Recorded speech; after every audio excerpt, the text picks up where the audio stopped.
Good morning, viewers. Welcome to my channel. ഇന്ന് market വളരെ നമുക്ക് ശ്രദ്ധിക്കാൻ പറ്റുന്ന കുറച്ച് സ്റ്റോക്കുകളെ കുറിച്ചാണ് ഞാൻ പറയാൻ പോകുന്നത്. പക്ഷെ അതിന് മുന്നിൽ ആ മാർക്കറ്റിനെ കുറിച്ച് പറയാന്ന് വെച്ചാൽ മാർക്കറ്റ് ആക്ച്വലി ഇന്നിപ്പം എനിക്ക് എൻ്റെ അഭിപ്രായത്തിൽ തോന്നുന്നു വെച്ചാൽ ഐ തിങ്ക് മാർക്കറ്റ് ഓപ്പൺ ആയിട്ടില്ല. പക്ഷെ അതിന് മുന്നിൽ what I see is that market ഗ്രീനിൽ തന്നെ ഓപ്പൺ ചെയ്യാമെന്നാണ് ഞാൻ പ്രതീക്ഷിക്കുന്നത്. പക്ഷേ ഒരു കൺസേൺ എന്ന് വെച്ചാൽ ഗവൺമെന്റിന്റെ GDP ഗ്രോത്ത് 5.4% മാത്രമേ ഉള്ളൂ കമ്പയർ ടു 6.5% കഴിഞ്ഞ പോലത്തെ നോക്കുന്ന സമയത്ത്. അതുകൊണ്ട് മാർക്കറ്റ് ഇതിന് രണ്ട് തരത്തിൽ റെസ്പോണ്ട് ചെയ്യുക. ചിലപ്പം റെഡിൽ ഓപ്പൺ ചെയ്യുക, ചിലപ്പോൾ ഗ്രീനിൽ ഓപ്പൺ ചെയ്തിട്ട് അത് റെഡിൽ ആവാൻ സാധ്യതയുണ്ട്. കാരണം ഈ GDP ഗ്രോത്ത് മാർക്കറ്റിൽ ഒരു കൺസേൺ ആണ്. അതിൻ്റെ കൺസപ്ഷൻ, ലോക്കൽ കൺസപ്ഷൻ വളരെ കുറവാന്ന് പറയുന്നത് ആൾക്കാർ. ഈ മറ്റുള്ള പല FMCG കമ്പനികൾ നിങ്ങൾ ശ്രദ്ധിച്ചിട്ടുണ്ടാവും. യൂണിലിവർ, ITC അല്ലെങ്കിൽ ഇതുപോലുള്ള ഈ കൺസപ്ഷൻ ഓറിയൻറ്റഡ് കമ്പനീസ്, അവരുടെ നമ്പേഴ്സ് ഈസ് നോട്ട് എൻകറേജിങ്. അതിനുള്ള പ്രധാന കാരണം വെച്ചാൽ ജനങ്ങൾ എടുക്കുക ക്യാഷ് ഇല്ല. ഇന്നത്തെ inflation is very high in India. നിങ്ങൾക്ക് അറിയാൻ പറ്റുന്നുണ്ടാവും മാർക്കറ്റിലുള്ള ഇൻഫ്ലേഷൻ ഇപ്പോൾ വളരെ ഹൈ ആണ്. If you look at the onion price to and detergent in the market, ഇതൊക്കെ കോമൺ മാൻ യൂസ് ചെയ്യുന്ന സാധനങ്ങളാണ്. പക്ഷേ ഇതിനൊക്കെ മാർക്കറ്റിൽ വളരെ ഹൈ ഇൻഫ്ലേഷൻ ഇപ്പോൾ ഉള്ളത്. സോ ഇതിനൊരു കാരണം എന്ന് വെച്ചാൽ, ഇതിന് പ്രധാന കാരണം ഞാൻ കാണുന്നത് വെച്ചാൽ ഈസ് ഈ ഹൈ ടാക്സേഷൻ. ഈസ് ഈ government should there should be a income tax reform plans. അത് ഇൻകം ടാക്സ് റിഫോം പ്ലാൻസ് ഞാൻ ഉദ്ദേശിക്കുന്നത് വെച്ചാൽ government should reduce the income tax burden on the middle class. അല്ലെങ്കിൽ ഇത്ര അധികം ടാക്സേഷൻ ചെയ്തിട്ട് കിട്ടുന്ന പൈസ മുഴുവൻ ടാക്സ് പുവർ പീപ്പിൾ കൊടുക്കാന്ന് വെച്ചാൽ ഇന്ത്യ പോലുള്ള കൺട്രിയിൽ they can buy anything. Second thing is that ഈ സെൻട്രൽ ബാങ്ക് എല്ലാ സമയത്തും റേറ്റ് കട്ട് വേണം എന്ന് പറയുന്നില്ല. റേറ്റ് കട്ട് ആക്ച്വലി ഞാൻ എൻ്റെ ഇപ്പോൾ പറഞ്ഞാൽ central bank should hike the rate hike ചെയ്യാൻ വേണ്ടി to control the inflation in the market. ഇത് കണ്ടിന്യൂസ് ആയിട്ട് റേറ്റ് കട്ട് കൊടുക്കുന്ന സമയത്ത് എന്താ പ്രശ്നം എന്ന് വെച്ചാൽ ഹൈ ഇൻഫ്ലേഷൻ വരുന്നത്, അതേ സമയത്ത് മാർക്കറ്റിൽ പൈസ കൂടുതൽ വരുന്നത്, at the same time inflation is very high also. അങ്ങനെയുള്ളൊരു നമ്മുടെ ഇപ്പോൾ ഇന്ത്യയുടെ കറൻസിൻ്റെ വാല്യൂഷൻ നോക്കിയാൽ മനസ്സിലാവും. സോ ഇതാണ് ഞാൻ എൻ്റെ ഒരു വ്യക്തിപരമായ എൻ്റെ ഒരു കാഴ്ചപ്പാട്. കാരണം ജനങ്ങളെടുക്കുന്ന ടാക്സ് കുറക്കുക, at the same time central bank should increase the bank rates also.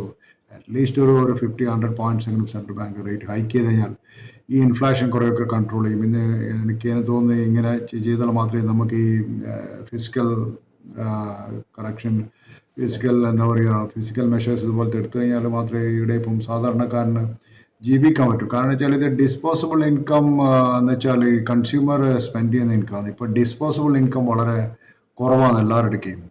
So അപ്പോൾ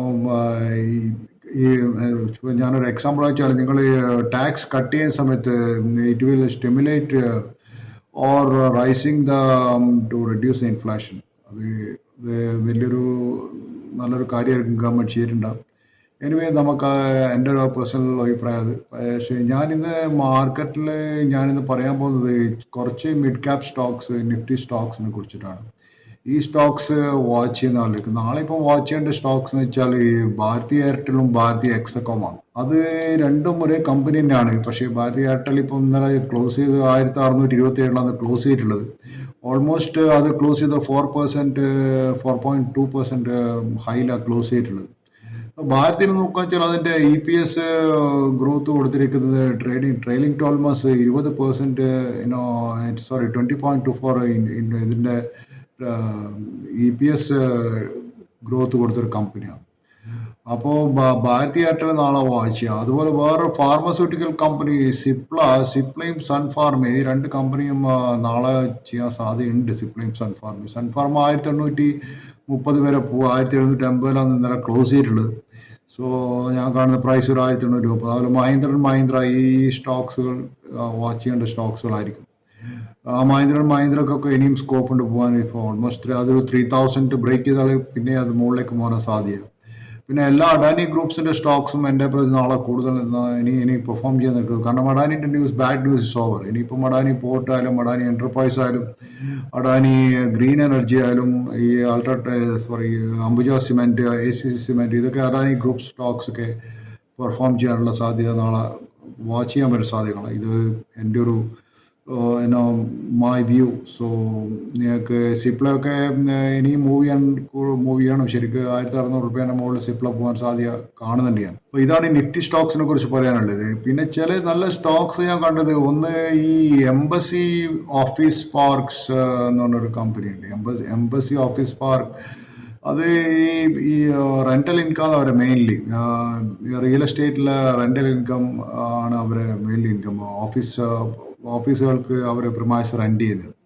അത് ഏകദേശം ഒരു 35,000-200 മാർക്കറ്റ് ക്യാപ്പുള്ളൊരു കമ്പനിയാണ്. അതിൻ്റെ കറണ്ട് പ്രൈസ് 371 റുപ്യയുള്ളൂ. അത് ബുക്ക് വാല്യൂ തന്നെ 253 റുപ്യ. സ്റ്റോക്ക് പി 15.15 ടൈംസിലാണ് കിട്ടുന്നത്. So return on capital employed 5.4% കൊടുക്കുന്നത്. Price to book value only 1.47 ഉള്ളൂ. സോ ഈ സ്റ്റോക്ക് നോക്കാന്ന് വെച്ചാൽ പിന്നെ ഇബിറ്റ് തന്നെ ലാസ്റ്റ് ഇയർ കാണിക്കുന്നുണ്ട് 2,147 കോടി കാണിക്കുന്നുണ്ട്. സോ ആക്ച്വലി ഈ സ്റ്റോക്ക് നിങ്ങൾക്കൊരു ലോങ് ടേമിൽ വാച്ച് ചെയ്യാൻ പറ്റുന്ന ഒരു സ്റ്റോക്കാണ് എംബസി ഓഫീസ് പാർക്സ് എന്നൊരു കമ്പനിയെ കുറിച്ച്. പിന്നെ വേറൊരു കമ്പനി ഞാൻ പറയുന്നത് RS software India limited. RS software India limited എന്ന് വെച്ചാൽ അതും ഈ ഒരു സോഫ്റ്റ്വെയർ ടെസ്റ്റിംഗ് മെയിൻ്റനൻസ് കമ്പനിയാണ് ഈ RS സോഫ്റ്റ്വെയർ ഇന്ത്യ ലിമിറ്റഡ്. ഇപ്പോഴതിൻ്റെ മാർക്കറ്റ് ക്യാപ്പ് കാണുന്ന 549 കോടിയാണ്. അതൊരു ഡിവിഡൻഡ് കൊടുക്കുന്നുണ്ട്, 0.12% ഡിവിഡൻഡ് കൊടുക്കുന്നുണ്ട്. കമ്പനീൻ്റെ സെയിൽ നോക്കുകയെന്ന് വെച്ചാൽ കമ്പനീൻ്റെ സെയിൽ, ഇതൊരു ചെറിയ കമ്പനിയാണ്, ഏകദേശം ഒരു 73 കോടി സെയിൽ കാണുന്നുള്ളൂ ഇതിന്. പക്ഷേ എൻ്റെ operating profit margin 37% operating profit margin ഉണ്ട്. So that is also good thing.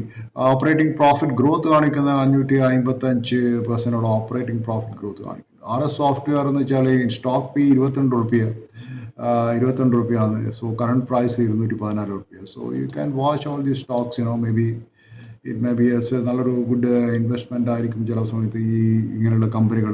പിന്നെ വേറൊരു കമ്പനി ഞാൻ പറയുന്നത് PTL എൻ്റർപ്രൈസ്. ഇതൊക്കെ ചെറിയ ചെറിയ കമ്പനികൾ, എല്ലാവർക്കും വെഞ്ചർ ചെയ്യാൻ പറ്റുന്ന കമ്പനികളാണ്.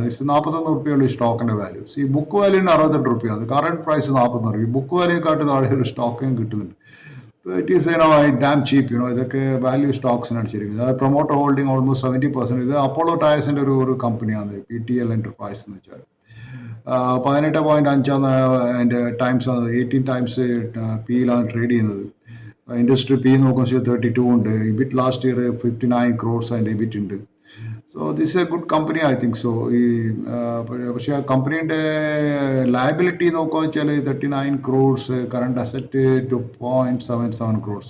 അത് കുറച്ച് വ്യത്യാസമുണ്ട്. പക്ഷേ still this company is dividend paying കമ്പനിയാണ്.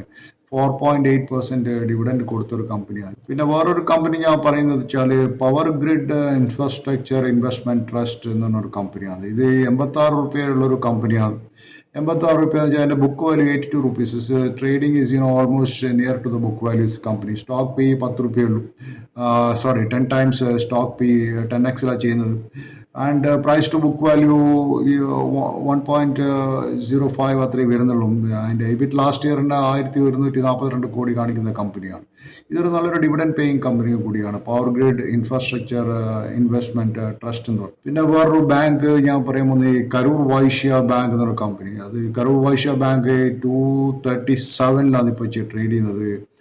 സോ കരൂർ വൈശ്യ ബാങ്കിൻ്റെ ബുക്ക് വാല്യൂവിൽ 125, market cap to sale only 2.1 ഉള്ളൂ. അതിന് സ്റ്റോക്ക് പി 10 ആണ് കാണിക്കുന്നത്. പക്ഷേ അത് stock P industry almost same ആണ് കാണിക്കുന്നത്. So this is also a good bank, Karur Vysya bank. ഒരു ലോങ് ടേം കരൂർ വൈശ്യ ബാങ്കിന് നിങ്ങൾ നോക്കാന്ന് വെച്ചാൽ അതിൻ്റെ ഒരു ജാനുവരിയിൽ അത് ചെയ്ത് 155 റുപ്യ ഈ കൊല്ലം ജാനുവരിയിൽ. ഇപ്പം നവംബർ ഈ കൊല്ലം ഇയർ എൻഡ് ചെയ്യുന്നത് 250 റുപ്യാണ്. സോ 150 റുപ്യയിൽ നിങ്ങൾ ഇൻവെസ്റ്റ് ചെയ്തൊരു സ്റ്റോക്ക് ജനുവരിയിൽ അങ്ങനെ ഇൻവെസ്റ്റ് ചെയ്യുക. ഒരു നവംബറിൽ ഒരു കൊല്ലത്തിൻ്റെ അവസാനം അത് ഏകദേശം 250 റുപ്യ എന്ന് വെച്ചാൽ നിങ്ങൾക്ക് അതിൻ്റെ എത്ര % റിട്ടേൺസ് കിട്ടി നിങ്ങൾക്ക് മനസ്സിലാക്കാൻ പറ്റും കരൂർ വൈശ്യ ബാങ്കിനെ കുറിച്ച്. സോ ഈ ഒരു കമ്പനികൾ നിങ്ങൾക്ക് നാളെ വാച്ച് ചെയ്യാൻ പറ്റുന്ന കമ്പനികളാണ്. പിന്നെ ഉള്ളത് വേറൊരു കമ്പനി നിങ്ങൾക്ക് വാച്ച് ചെയ്യാൻ പറ്റുന്ന Lloyds metals engineering company. 1039 Lloyds metals engineering. അത് നല്ലൊരു കമ്പനിയായിട്ട് എനിക്ക് തോന്നുന്നത്, ലോയിഡ്സ് മെറ്റൽസ് എഞ്ചിനീയറിംഗ്. അതിൻ്റെ EPS ട്രെയിലിംഗ് 12 months കാണിക്കുന്ന 22% EPS ഗ്രോത്ത് കാണിക്കുന്ന ഒരു കമ്പനിയാണ്. That's also a good company. പിന്നെ ലൈഫ് ഇൻഷുറൻസ് കോർപ്പറേഷൻ അത് നന്നായി മൂവ് ചെയ്തിട്ടുണ്ട്. പക്ഷേ ലൈഫ് ഇൻഷുറൻസ് 985 കുറച്ചും കൂടെ കുറഞ്ഞു കിട്ടിയത് നല്ലതാണ്. സി എൻ്റർടൈൻമെൻറ്റ് ഗോയിങ് കെയർ അവരെ എഗെയിൻസ്റ്റ് വോട്ട് ചെയ്തുകൊണ്ട് സി എൻ്റർടൈൻമെൻറ്റ് കുറച്ച് നന്നായി ചെയ്തിരുന്നു. പിന്നെ വേറൊരു കമ്പനിയാണ് കാണുന്നത്, Gujarat state fertiliser and chemical. 224 trade ചെയ്യുന്നൊരു കമ്പനിയാണ്. അത് നാളെ വാച്ച് ചെയ്യാൻ പറ്റുന്ന, ഐ മീൻ ദാറ്റ് നിങ്ങൾക്ക് വാച്ച് ചെയ്യാൻ പറ്റുന്നൊരു കമ്പനിയാണ് Gujarat state fertiliser and chemicals എന്നൊരു കമ്പനിക്കാണ് എനിക്ക് ഇന്നത്തെ കുറച്ച് കമ്പനികളെ കുറിച്ച് നിങ്ങൾക്ക് പറയാനുള്ളത്. സോ മാർക്കറ്റ് ഓപ്പൺ ചെയ്തതിന് ശേഷം എങ്ങനെയാണ് ഇന്ന് മാർക്കറ്റ് മൂവ് ചെയ്യുന്നു. So thank you for viewing my channel. Have A nice day. Please do subscribe my channel.